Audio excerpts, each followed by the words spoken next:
yaadiin biiftuge hin boohin baqa nasreellee si waliin jira anis nin jira ijoollee oromoo hundi si waliin jiranii hin boohin amma suuratti maal akka ta'e kutee jechuudha. Amma gaafanii mucaan achi geesseetu Naasir bilbileetiif foorjiidha naan jedhee maaliif foorjiidha na jalaa murtanii jette sirreessi Naasir. Biiftuu viidiyoo cufa Bo'aa jirti jedhee miti anam as gubbaa irratti badiin ani qabu maali beekna. Buusimee makii yookiin viidiyoo irratti cufi. Maaliif waraabanii ajandaa godhatu? Naasiroo. Mucaan kun torban tokkoon dura masi ati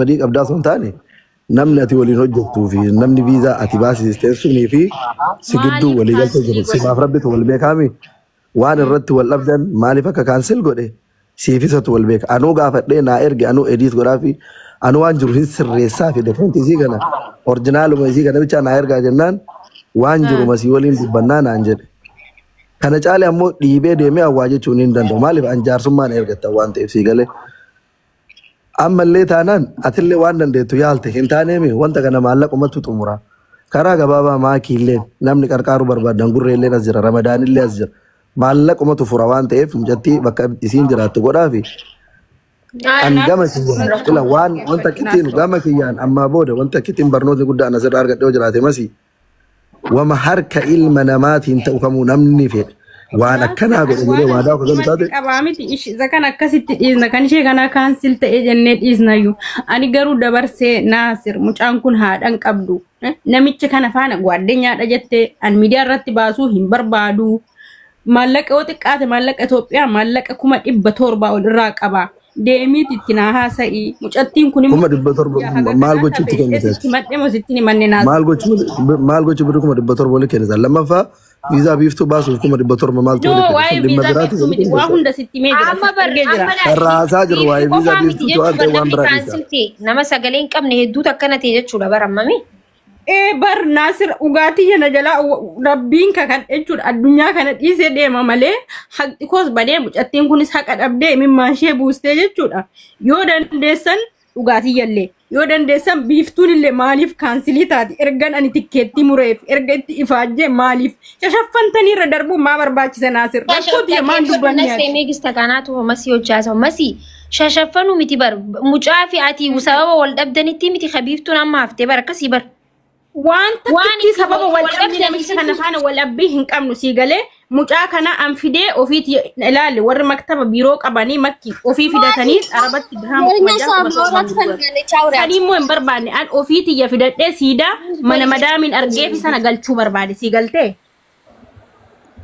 Simee muitti kabaddu am tokkicha makii jala na kennan dubbadhaa biiftuu mitti kabaddu dhugaa rabbii shirra simee tumato hojjetam baay'ee miira keessa nu galcha oy ande muyita argi mee biiftuu muyit godhaatiin boodamma nama dubbisu yaa masii muitti kabaddu laala gadda gaafa biizaa kana baastanii taphachaa irra nu mana biiftuuti biiftuudha biizaa baasee dhufee jette hayya akkatti baasteef Naasirfaatuu fidaa jennee gaaffisi gaafannee turre Naasirfaan hin didanii ennaanan seenaa nazala jirtii seenaa dhaqiitii lakkoofsa Naasir ani Beerut keessa jira dawwaluu fi hin danda'u dhaqii dawwaliitii Naasir gaafadhannaan kaardii guuttee dawwaltee Naasir jalaa kaasuu dide hayya jenneen naggasaan biizaa sanaa ergaannaan naa erganii eewutti erge bareeddutti erge jechuudha bareedduun biizaan sirriidha garuu hojiin hin argamneef naan jette masii biizaan sirriidha hojiin hin argamneef jennaan mana uffataan argeef jette hayya jennee birrii kana ijoollee kana dhabaasnee haadha abbaa keenya gadi galabbatu kaan ijoollee waan nu godhan argitee jirta masii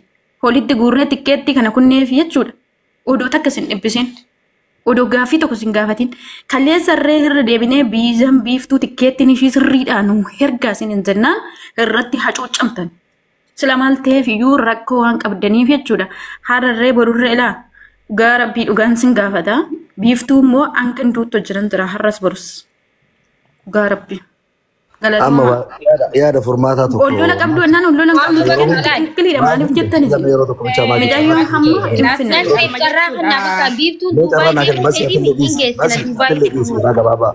amma yeroo hunda waan hunda miidiyaa irraa hargufanii yoo fidanillee kayriin qabu isinii galee karaa gabaabaa biiftuun akka Dubaay dhuftu barbaadaniimi anaa fi maakiin waliin dubbanne ani baasisii hunda kophaa kiyya akka bargochuu hin danda'u maakiin na wajjin taatee na qarqaarti taanaan garuu ani nan fidaan Barsan booda eega fideen booda garuu bakka feete deemtee dalagatu mirga qabdi. Nam takkatti biiftuu gadi dhiiste taanaan kanaan booda dhugaa rabbi akka obboleettii ishiitti komanna bakka arginee jirra karaa hundaanuu laffaana. Amma bariyaa. Yaa ofitti qabeetti fide. Amma karaa gabaabaa ila kaleessallee namni qarqaaraa ture maakii mudhatii tan armaasiin. Lubbuu Nasree jechuun nama yeroo dheeraa uummataaf sagalee waliin ta'uu turreedha tokko jee. Lammaffaa dhimma kana keessa Nasreen akka manguddummaa ergame malee Nasreedhaa miti kan as keessa jiru haadhoo kooshee akkasitti furadhu. Itti fuufi Nasree. Gaafa duraallee birri gargaarsise malee Dubaayyuu dhuuf hin jenneen. Yaaduma biyya alaa deemuu siitu mormaadhaan awwalarraayyuu kaase. Fedhamixattii waan ta'eef waan isin barbaaddeef amma mucattiin dhagaamee ni jira garuu anaaf maakii walii bilbilee waliin taanee namni gurguddaa as keessa jira iluulleen gurreelleen even masiillee dabalatee mucayyoo sanallee dabalatee haa qarqaarruun waliin taanee karaa viizaa baasu ani mijeessaaf amma garuu xiqqoo ila karaan ijoollee hin deddeebisaa jiran karaa Itoophiyaa kun rakkisaa ta'e karaa seerri Itoophiyaa jedhuun yeroo fudhatu qabu fudhatee maallaqa bahuu qabu bahee karaa seera qabeessaatiin haa dhuftu. Eega dhufteellee ammoo Dubaayin keessa bilisummaadhaan bakka barbaade deemtee dalagattu. Maaliif online irra waan beekamtuuf warri mana uffataallee qaxaratuu danda'a warri mana maallee qaxaratuu danda'a. Mucayyoo masii jedhamtu kanallee yoo taate haqiiqatti wanti isiin mucattii tana miidhuudhaaf isiin goote tokkollee hin jiru. Haga masii kana waliin haasa'ee argettillee biiftuun Itoophiyaatti haaftuuf viizaan isii haa gubatu wanti isiin goote tokkollee hin jiru.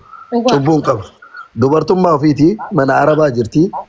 Isiinuu mana Arabaa jirti isinii galee namaan naa dalagaa naa baasaa jettee namatti kennitee jirti. Nama san jiddu isiif nama san jiddu wal dhabdeen uumame waliigalteen uumame. Viizaan jiddu kana salam. Kanaan ala garuu masiillee akka nama badummaadhaaf birri mucattii kanaa nyaattee waagooti akkasitti hin fudhatina. Maaliif dubartiidha cubbuudha. Isinii galee. Isa waan harka ofiitiin gootu taate masiin viizaa kana jalaan kan saltu. Harka namaa irraan deemte sii galee harka namaa irraa waan ta'eef wanti harka namaa harkuma namaati. Haga feete birri kennitullee waan seeraa fi waan kanaa guutuu waan hin dandeenye malee mucayyoon masii jedhamtu kunillee nama badduu taatee mucayyoo kanarraa waa nyaattee viizaa isii jalaa gubdeeti. Isiillee karaa maakii kana ba'an akkuma qarqaarsaa. Uummanni koomentii jalaa makkii argaa jirtamne. Masiilleen maakii mafaa wajjin taatee mucattii batana qarqaaruudhaaf akka nama Dubaay keessa jiruuti viizaa namarraan hin baasisaaf jettee malee way maakii mucattiin tun birri adda isin irraa nyaatte qabdii masii wanti isin kafaltaniif hin jira. Bu'aa adda argatu wanti isin goote hin jiru bar. Kanaaf masiilleen homaa hamtuu hin qabu. Rakkoon viizaa ammoo amma biiftuun miidiyaa irra beekamtuu fi maakii fa'aa walitti dhiyaatu wanti kun ajandaa miidiyaa ta'e malee wanti viizaa guyyaa irraa eerpoortii keessa mudataa oola. Nama baay'ee deddeebisan viizaa Ameerikaallee nama jalaa kanas salamuu danda'a. Ka Dubaayillee ka Irooppillee ka eessaallee. Kanaaf masiillee dhiisaa nama biraallee dhiisaa. Maakii anaafati waan danda'ameen karaa seerri Itoophiyaa jedhuun waan seeraan ala osoo hin taane karaa seerri jedhuun karaa hamilee uummatii kanaan tuqamne haa yaalluufi. Yoo dadhabamellee qarqaarsisneetu biyyuma san keessatti akkasiin hojjetattu haa goonu. Angara kiyyaan kanuma jedhee bu'aa. Amborullee waan ati jetteen ammoo si waliin jira murtii sana qarqaarsisu. Yaani natti tola wallaahi isummaan achi deemtee akka namatti dalagattee jijjiiramuu isii waan fedhuuf natti tola waan dandeenyu hundaa'uu ni goona. Rakkoon hin jiru bakka isii amma tasgabbeessee manallee yoo mee mana sanillee ilaallee fi akkas goona Nasree galatoome wallaahi shukran. Ayyee jabaadha nagaa tura. Nagatti biiftuu. Amma bakka dubbiin yaal tokko naggasaa galchi naggeen biiftuu bira jira waan ta'eef itti himuu dandeessa waan barbaadde. Illuu dubbadhu illuudhaaf carraa kan nu qoe. Illuu jirtaa? Jira akkam nagaa? Akkam illuu obboleessa qaalii? Nagaa wallah akkam mucayyoo maa bootte biiftuu abshir. Akkasuma jira namma yoo haasawee bakka xoorinna takaasaa. Bakka akkasuma jedhee si qarqaara inshallah si support si goona jabaadhu goona.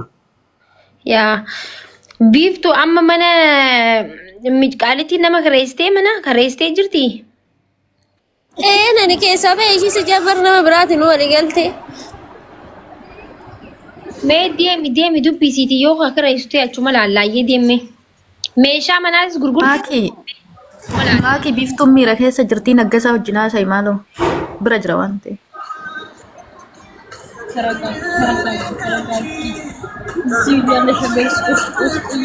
Asirratti waan dubbachuu barbaadu tokko meena caqasaati jechuudha. Ani immoo koomentii namaallee hin qabu.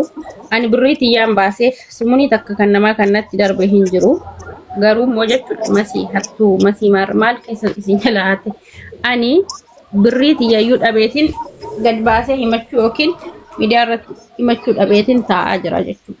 Isin galee haqa kiyyaa mucaan kun dhuftee haa hojjetattu akka nuti hojjennee hojii jirrutti.